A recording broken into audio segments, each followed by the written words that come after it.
True Crime Horror Series, Part 4. The Vanishing of Dr. Adaora Okeke, The Conspiracy of the Bridge. What if Adaora's disappearance wasn't just a tragedy, but part of a pattern stretching decades? Tonight, we uncover the conspiracy that ties missing people, cults, and the darkest waters of Lagos together. Police archives revealed something terrifying. Since 1989, more than 27 people have vanished on or near Third Mainland Bridge.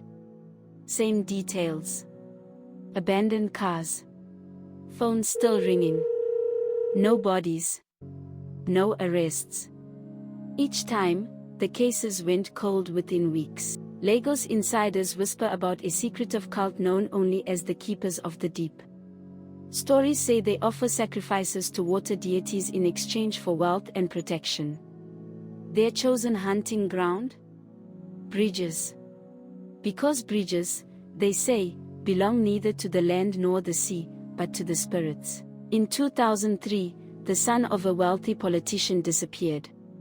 His SUV was found abandoned on the same bridge. Within days, his family received a fortune in land and contracts. They never spoke about their son again. And the case file? Sealed forever.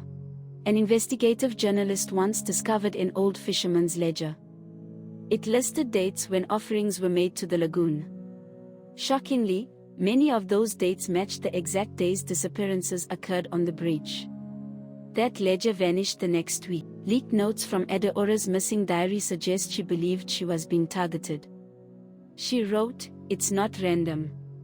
They chose me because I said no. They want a doctor for the ritual. If I vanish, it's them." But who was them?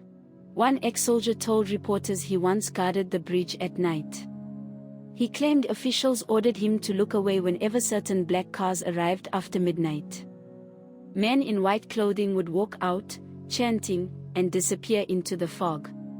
He never questioned them. Until now. A traditional priest admitted off-camera that the lagoon spirit, Oshunme, demands human offerings every few years. He claimed the city itself prospers from these rituals, that the bridge is not just concrete, but an altar. When asked if Adaora was one of those sacrifices, he only said she was marked. Some families of the missing refused to speak publicly. Neighbors say they suddenly became wealthy, or moved into new houses, or received political appointments. When pressed, they simply reply, "Don't ask questions, you can survive." In 2019, urban explorers flew a drone under the bridge at night. The footage showed faint glowing symbols etched into the pillars beneath the waterline. Hours later, the YouTube channel was deleted. The footage has never resurfaced. A psychic consulted by Adaora's family claimed she was not dead, but trapped, a soul bound to water, never crossing over. When asked how to free her, the psychic said, "Someone must take her place." The family never returned to her again. An anonymous former police officer leaked an internal memo from 2014. It warned officers to stop connecting disappearances on the bridge to ritual activities. Instead, they were ordered to close the cases quietly. The memo was signed by a government official. One woman claims she escaped. She said she was dragged from her car by 3 men in white robes, but when they reached the water, something distracted them, a sudden light. She ran. When she turned back, the men were gone.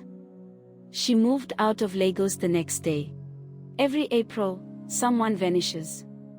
Some believe the bridge was built on a deal with spirits, binding Lagos to pay a debt forever. Others believe it's all a human conspiracy covered with folklore. But one thing is certain, the disappearances have not stopped.